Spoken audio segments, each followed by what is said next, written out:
ये अगर कानून बन जाएगा, उत्तर प्रदेश में 1,21,000 वक्फ की प्रॉपर्टीज है, 1,12,000 के पास कागज ही नहीं है। वक्फ का यूजर खत्म हो गया तो जायदादें कौन लेगा? प्रस्ताव स्वीकृत हुआ और विधेयक यथा संशोधित पारित हुआ। आज आप सबको पता होगा कि लोकसभा से वक्फ बिल 2024 जो है वो पास हो गया। तो ऐसा हो ही नहीं सकता था कि बुक ऑफ इंडियन लॉ आपके लिए इस पर कोई वीडियो ना लाए। जब हमने इसको पूरा पढ़ा, पूरा ही पढ़ेंगे, लेकिन जो सबसे इंपॉर्टेंट सेक्शन इसमें है वो है सेक्शन 3 में बदलाव। और सबसे ज्यादा जो प्रॉब्लम क्रिएट होगा या हो रहा है वो यही सेक्शन है। तो आइए इस सेक्शन को हम आपको पढ़ करके बता देते हैं, आपको समझाने का प्रयास करते हैं कि ये क्या कहता है, क्यों इसके लिए ऐसा बवाल किया जा रहा है। तो जब आप बिल का सेक्शन 4 देखेंगे, उसमें लिखा गया है कि जो सेक्शन 3 है प्रिंसिपल एक्ट का, यानी कि पुराना वाला जो वक्फ जो मेन एक्ट है वक्फ का, उसके सेक्शन 3 में कोई छेड़छाड़ नहीं है। उसके बाद ऐड किया गया है सेक्शन 3A, सेक्शन 3B और सेक्शन 3C। 3A में लिखा गया है कि कोई भी व्यक्ति, देखिए जब आप 3B को पढ़ेंगे ना तब आपको पता चलेगा कि लोचा कहाँ है, क्यों इसके लिए इतना बवाल हो रहा है, वो आपको 3B में पता चलेगा। फिलहाल हम 3A को पढ़ लेते हैं। कोई भी व्यक्ति वक्फ क्रिएट नहीं करेगा जब तक कि वो लॉफुल ओनर ना हो, यानी कि उसके पास मालिकाना हक ना हो, यानी कि प्रॉपर्टी का वो मालिक ना हो, या फिर वो ट्रांसफर करने के लिए कॉम्पिटेंट नहीं है। दोनों चीज होना जरूरी है। तो इसमें तो कहीं भी कोई गलती नहीं है। जो ऑनर होगा वही ना अपना प्रॉपर्टी ट्रांसफर करेगा, और कॉम्पिटेंट होगा कोई तो नहीं कर देगा। तो इसमें तो कुछ गलत नहीं है मेरे हिसाब से। हो सकता है कि अगले पार्टी के हिसाब से गलत हो। अब 2 जब आप देखेंगे, 3A का 2, ये सब सेक्शन 1 था, 2 ये उनका अपना मैटर है, इसमें ज्यादा हम लोगों को हाथ नहीं लगाना चाहिए था, लेकिन कोई बात नहीं, सरकार है, कुछ भी कर सकती है। इसमें कहा गया कि वक्फ अलल औलाद जो होता है वो एक तरह से एक वक्फ होता है जो कि फैमिली गुडनेस के लिए होता है, फैमिली के बेनिफिट के लिए होता है। उसमें कहा गया कि उसमें जो इनहेरिटेंस राइट है उनके अपने बच्चों का, पुश्तों का, उसको हम डिनाई नहीं कर सकते। और इसमें जो महिला का अधिकार है प्रॉपर्टी का, उसको भी हम डिनाई नहीं कर सकते। ये उनका कुछ ज्यादा पर्सनल मैटर था, इसमें हाथ मेरे हिसाब से, लेकिन लगा है तो कुछ सरकार है, सबके बारे में सोचती है। अब आइए 3B पर, सबसे बड़ी बात, यहीं से शुरू है विवाद। इसका क्लॉज 1 कहता है, every Waqf registered under this act period to the commencement of the Waqf Amendment Act 2024 shall file the details of the Waqf and the property dedicated to the Waqf on the portal and database। आप इस word को पकड़ लीजिए, portal and database, क्योंकि ये बार बार आएगा। जब आप इस बिल को पढ़ेंगे ये चीज आपको बार बार मिलेगा, ठीक है। Within a period of 6 months from such commitment.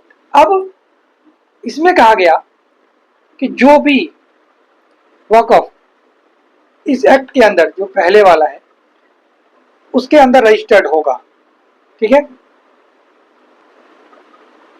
इस एक्ट से पहले का जो रजिस्टर्ड है, उन लोगों को 6 महीने के अंदर अपना जो भी वक्फ प्रॉपर्टी है उसके बारे में पोर्टल पर बताना होगा। मतलब कि एक डाटाबेस जो है, डाटा देना होगा प्रॉपर्टी के बारे में। मतलब कि पहले वाला जो प्रॉपर्टी है उसका भी डाटा देना होगा इनको। और उस डाटे में क्या क्या होगा वो आपका बताता है सब क्लॉज 2। सब क्लॉज 2 का सब सेक्शन 1 कहता है कि क्या बाउंड्रीज है उस प्रॉपर्टी का, उसका यूज क्या है, उसका ऑक्युपायर कौन है, ये डिटेल आपको वहां पर देना पड़ेगा। उसके बाद नाम, एड्रेस, जो भी क्रिएटर है, मतलब जिसने भी डोनेट किया है प्रॉपर्टी, उसका नाम, उसका एड्रेस, किस मोड में किया है वो, और किस डेट को किया है वो, ये डिटेल उनको बताना होगा। उसके बाद कोई भी डीड अगर वक्फ का है तो अगर अवेलेबल है तो ठीक है, इसमें इफ अवेलेबल लिखा हुआ है, अगर है तो देना होगा। अभी उस प्रॉपर्टी का प्रेजेंट मुतावली कौन है और उसका मैनेजमेंट क्या है, ये भी आपको बताना होगा। उस प्रॉपर्टी से कितना ग्रॉस इनकम है एनुअली, वो आपको बताना होगा। उससे उस प्रॉपर्टी से कितना लैंड रिवेन्यू है, कितना टैक्स है एनुअली, हाँ कितना उस प्रॉपर्टी से टैक्स पेएबल है, ये सब आपको बताना होगा, यानी टैक्स की जानकारी देनी होगी। उस प्रॉपर्टी में एस्टिमेट कितना खर्चा है, ठीक है, मतलब कितना खर्चा है उस प्रॉपर्टी को मेंटेन करने में, ये भी आपको बताना होगा।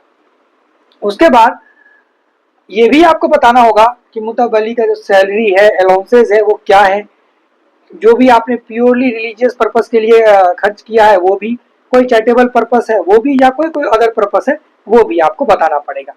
उसके बाद कोई अगर इस पर केस है पहले से उस वक्फ प्रॉपर्टी पे, तो उस केस की जानकारी भी आपको देना होगा उस पोर्टल पर, या फिर कोई भी ऐसा अलग प्रोविजन पार्टिकुलर जो सरकार आपसे मांगी, कौन, सेंट्रल गवर्नमेंट, वो भी आपको देना होगा।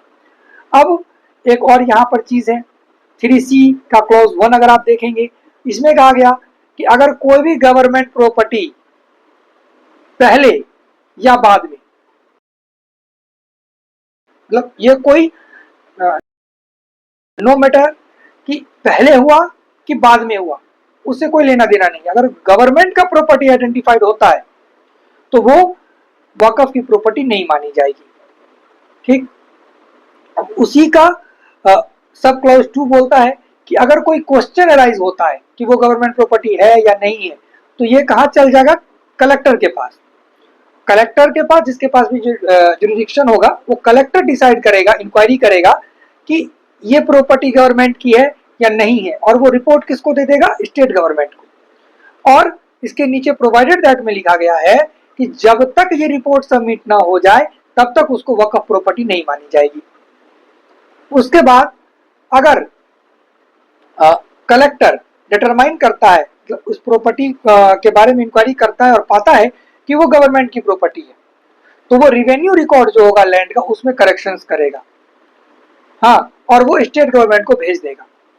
उसके बाद जो स्टेट गवर्नमेंट है वो बोर्ड को भेज देगी और कहेगी कि आप अपने में इसको सही कर लीजिए, मतलब बोर्ड को, जो उनका अपना बोर्ड है, उसको भेज करके कहेगा कि आप अपना एप्रोप्रिएट करेक्शन करिए अपने रिकॉर्ड में।